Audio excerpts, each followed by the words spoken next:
So today we're going to talk about the best plumbing tool I've encountered. This is the Milwaukee Propex Expander Tool. So if you look at that, it's got a little deal right there on the tip of it. And then you've got some of these down in here. You got 1/2 inch, 3/4 inch, and 1 inch. It's probably all you're ever going to need. So you put that on there, you screw it together like that. And when you pull the trigger on it, see if I can get a shot of that. That thing expands. You got to put a battery in it first before you pull the trigger on it, though. Because you could sit here and pull the trigger on it for 3 days. You got to put a battery in it. So, anyways, here we go. See that? It's expanding. So what you do, you put your piece of Pex on there. Now this is Pex pipe made by a company called Unipor, something like that, Canadian company. So what you would do is you would put this inside of there and you expand it. Now before you do that, you take this little ring right here and you take it and you put it on your pipe. It's only going to go on one way. It has stoppers on this side of it, so it's only going to go on one way. And you put this inside of there and you expand it. Usually about 5. There you go, right there. So that would be expanded enough to put this onto it. Now we're not going to do it because then I have to buy a new one of these. So this is Pex-A. This is the one you use with the expansion tool. See the end of that right there where you're putting your pipe on? That's very important. There's a different styles of Pex. One takes a crimper. I don't use that. I use this one. So back to the pipe. There it is. It's ready to go. All I had to do was slide this in there and it would lock it in there. And then it would look something like this right here. This one's been finished. So this is a little mistake that I made. So you see these little tabs on there, right there? That little deal that you put on the end of it there has to come all the way to those tabs. This one is correct. See, it's right up against it. That's correct. That's incorrect. Now this one probably would have held, but it's a brand new house and I'm not going to take any chances, so I went ahead and cut it off and put a new one on it. But those little T's there are like gold when you don't have one, because you got to order them most of the time. Nobody really carries them at the big box stores, at least in my area. So I get it all through a supply house, is what it's called, online. They have every little fitting you would need to do. So if you're going to plumb your own house, you're going to build a house, you can save $6-7 grand by plumbing it yourself. So, and it's something you can do. You know, I can't frame a house by myself. I can't set trusses on a roof by myself. There's maybe a couple guys that could, but I can't. So anyways, have to pay a framer. You know, I had to pay a framer. That way I could get that part of it done, get it all dried in. But once it came to plumbing, I took it all myself. So that's what we're looking at right there. And they're available in, you know, brass. Sometimes you'll use brass, sometimes you'll use the plastic. It depends on what you're working on. So this thing here is a stop, basically. So the water comes in here and comes out of those 3. So if I'm going to use this, let's say I'm going back to a back bathroom, and I'm going to go ahead and put a this is going to be the cold water line. So I'm going to come off of there for one for the sink, and I'm going to come off of there one for the tub and shower, and I'm going to come off of there one for the toilet. So right there I've stopped. Now you can get this in a 4 or 5 or 6. You could come off another one if you had 4, and you could do a hose bib off of it, you know, or something like that. But you got to make sure that you get the Pex-A. You see the end of that? That's Pex-A. This is for the expansion. So they come in many different sizes. You know, the pipe is reasonably, it's in rolls. You know, this one has, you can see that, this one has blue writing on it. That would you use for the cold water. And then the other one has red writing on it. Now you could use either one for either application, but it makes it a lot easier when you know exactly which one's your cold.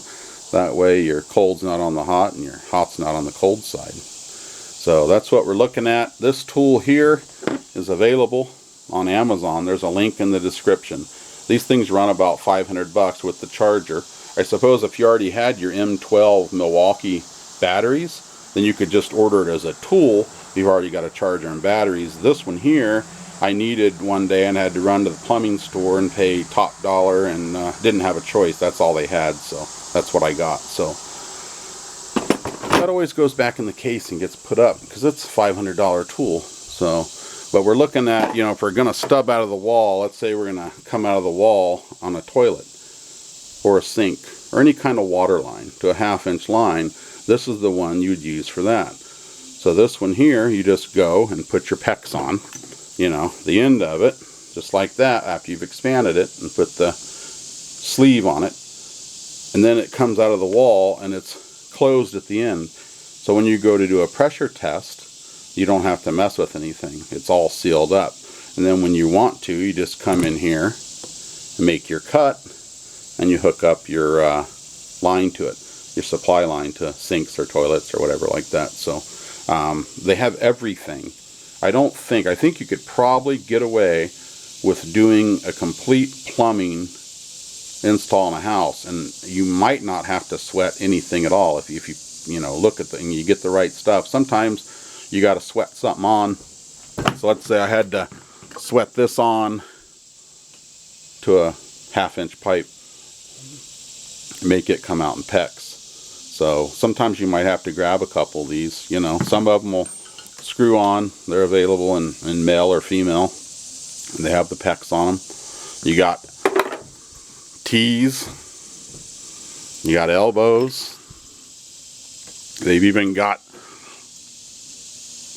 your shut off for your water supply, and your shut off to the water tank or something. So basically, I think you could do the whole job and not have to be sweating any copper. And then to cut Pex, you buy a tool like this. This one's kind of old and rusty. I don't think I'd be using it on a new job. I'd probably buy me another one. But you just put the line in there. It's very difficult. And you cut it, and it makes a really nice straight line. And it comes right off of there. So if you're going to build a house, if you're thinking about it, if that's what you want to do, you save a lot of money on plumbing. It's not that hard. It's something that one person can do. I was able to do it all myself. I did have one buddy, an electrician, that came over. He was underneath there, and he held a piece of pipe for me so I could glue it together on the drain lines. And when you're going to use your drain lines, there's 2 different kind of pipes you can use. Now, I think here in Virginia, where I'm at, this Schedule 40 PVC is what you're going to use. But in some areas, like in Arizona, when we built houses there, you could use this cellular core black pipe. This is very weak. I don't think they should use it on anything. I think it should all be this. So when you're going to do this, don't get this. Get this. And I think that is probably about it. You know, when you threading stuff on, of course, you got to use some good tape. They got this mega tape here to wrap around the threads. And some people will use this pipe dope, they call it, pipe thread sealant. I don't know why, but all the plumbers call it pipe dope. So that might not be the best thing to be talking about today. So yeah, you got everything you need. They've got everything that you could want, you know, in Pex. These little shut-off valves here for a toilet or something. You can get those. I don't use this style. I use a different style with the line already on it. So anyways, I guess that's about it for this. But you can do this yourself. Don't be scared of it. It'll save you a ton of money. And then you'll know exactly how it's done. And then when you're doing a house, you always take pictures before you get the drywall up. You take pictures of every wall, everything, where everything is, and just keep taking pictures around it, because someday you're going to want to hang a picture, and you're going to say to yourself, where's that water line? Or where's that you know, drain at? And so always take yourself some pictures. You can subscribe to the channel. Try to do more videos like this. I'm having camera problems. I got like a 20-year-old Canon camera hooked up here, and for the tripod I've got it on my sprinkler, so it's hooked to the head of the tripod sprinkler, and that's how I'm filming. So alright folks, don't be scared of it. You can do it. Subscribe to the channel if you want more content like this. Have a good one.